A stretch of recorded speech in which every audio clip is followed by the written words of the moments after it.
विधानसभा चुनाव को लेकर अब उल्टी गिनती शुरू हो गई है। वहीं इन दोनों पार्टियों में दल बदल का दौर भी जारी है।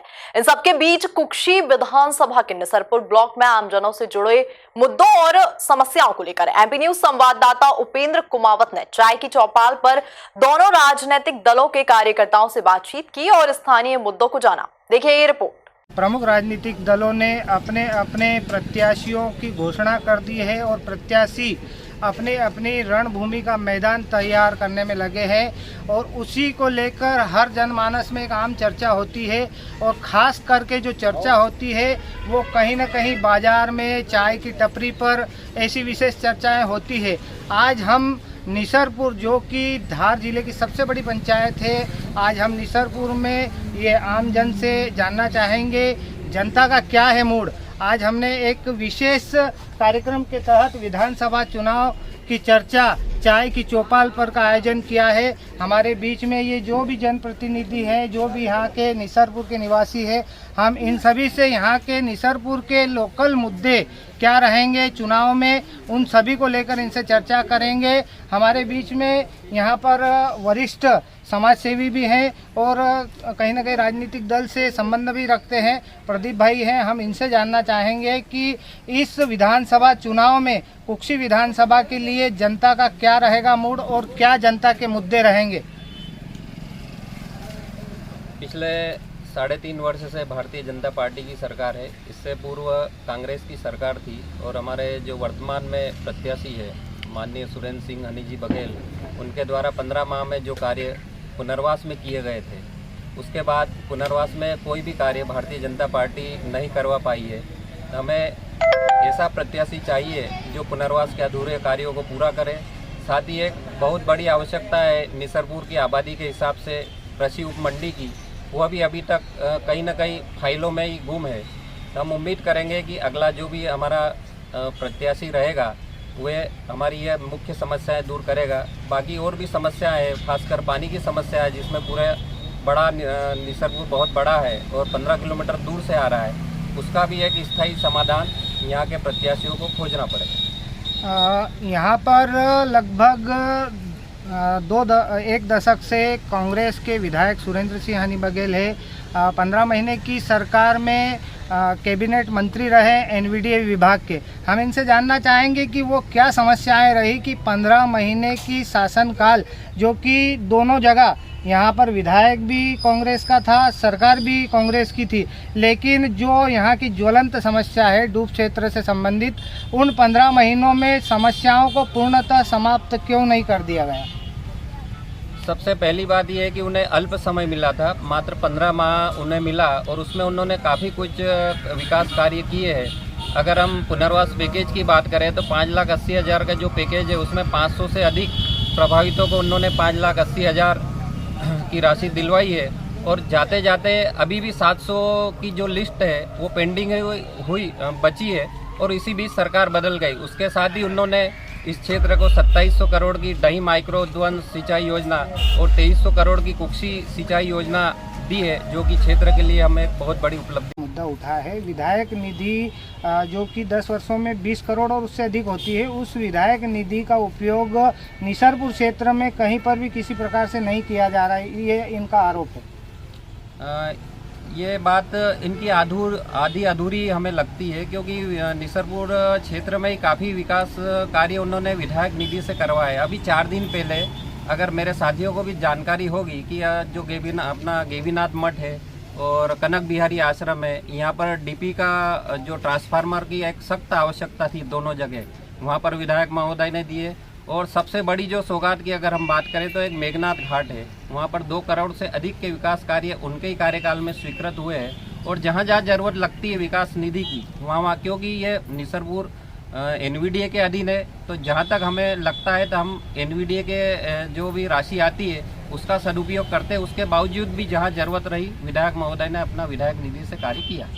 ये थी हमारे उद्वन सिंचाई परियोजना की बात आती है, जिस पर दोनों ही दल अपनी अपनी ताल ठोक रहे हैं।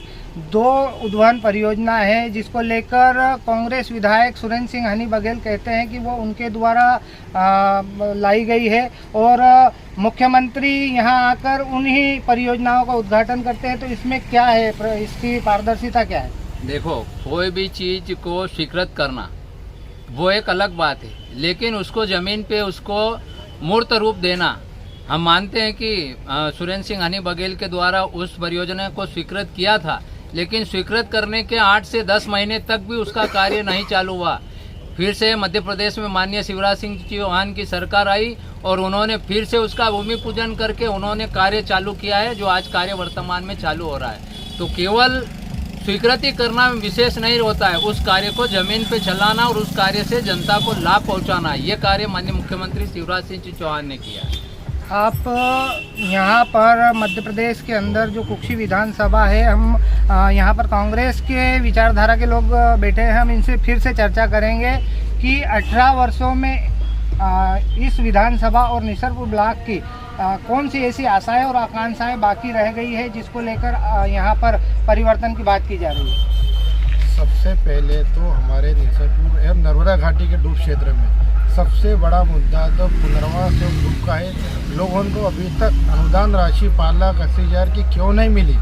माननीय मुख्यमंत्री जी हमारे शिवराज सिंह चौहान जी के पास एनवीडी मंत्रालय है। विगत दिनों हमारे मुख्यमंत्री जी मेघनाथ घाट पर आते हैं, भूमि पूजन करते हैं परियोजना का, पर हमारे डूब क्षेत्र लोगों से कोई चर्चा नहीं करते, उनकी समस्याओं का अभी तक निराकरण नहीं किया गया।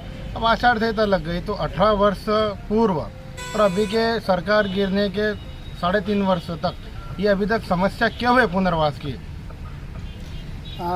पुनर्वास की समस्याएं हैं। 2018 के चुनाव में कांग्रेस पार्टी का एक घोषणा पत्र था जिसमें डूब प्रभावितों को लेकर 8,80,000 रुपये के पैकेज की घोषणा की गई थी, लेकिन 15 माह की सरकार में भी 5,80,000 ही दिए गए थे। किसानों के कर्ज माफ़ी का भी कुछ मुद्दा है, आप उस पर भी कुछ राय रखें अपनी।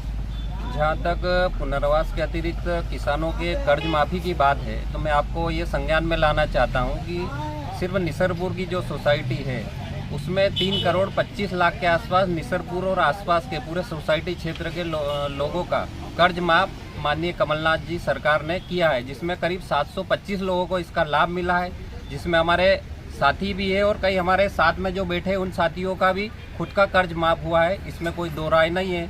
1 लाख तक के कर्ज सभी माफ़ हुए थे और जहां 2 लाख की प्रक्रिया चालू थी और इसी बीच सरकार का परिवर्तन हो। अभी एक महत्वाकांक्षी योजना लाडली बहना योजना चल रही है, जिसको लेकर आरोप प्रत्यारोप का दौर जारी है।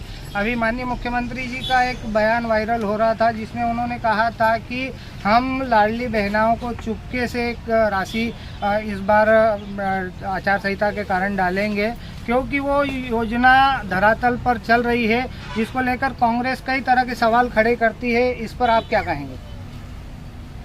पूरे मध्य प्रदेश में लाडली बहना की जो योजना संचालित की है, ये योजना माननीय मुख्यमंत्री जी द्वारा इस योजना को संचालित किया गया और आज 5 माह हो गए हैं। 3 माह तक तो 1,000 रुपये उनके खाते में डले और 2 माह से उनके खाते में 12,500 रुपये भी डले हैं। और साथ में माननीय मुख्यमंत्री जी ने ये भी कहा है कि हमारी फिर से जो सरकार बनेगी तो हम इसको 3,000 रुपये तक ले जाएंगे।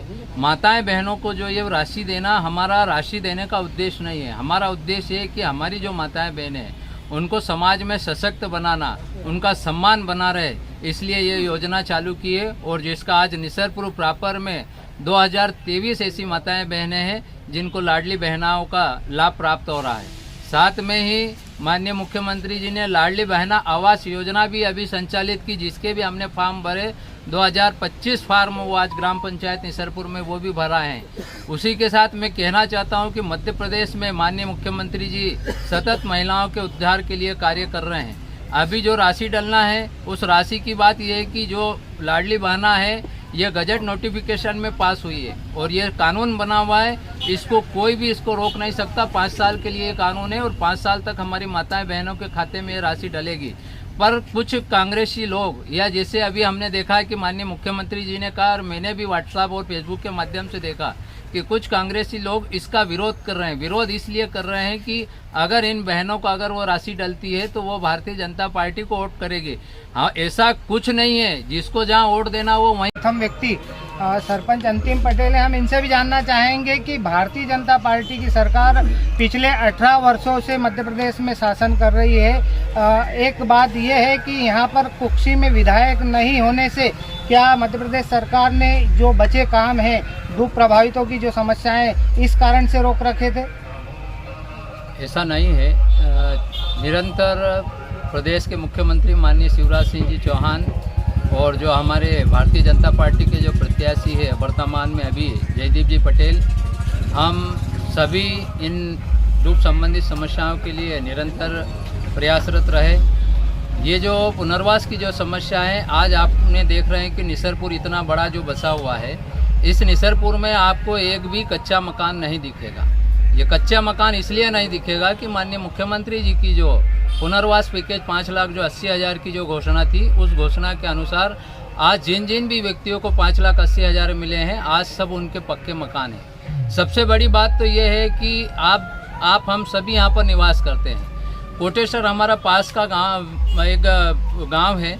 उस गांव में जो मांगने के लिए जो पेड़ियों पे बैठते हैं, आप लोगों ने देखा है उन्होंने कभी सपने में भी ये नहीं सोचा था कि हमारा भी पक्का मकान बनेगा। लेकिन आज ऐसे व्यक्तियों का भी अगर निसरपुर बसाहट में पक्का मकान बना हुआ है तो ये माननीय शिवराज सिंह चौहान की देन है।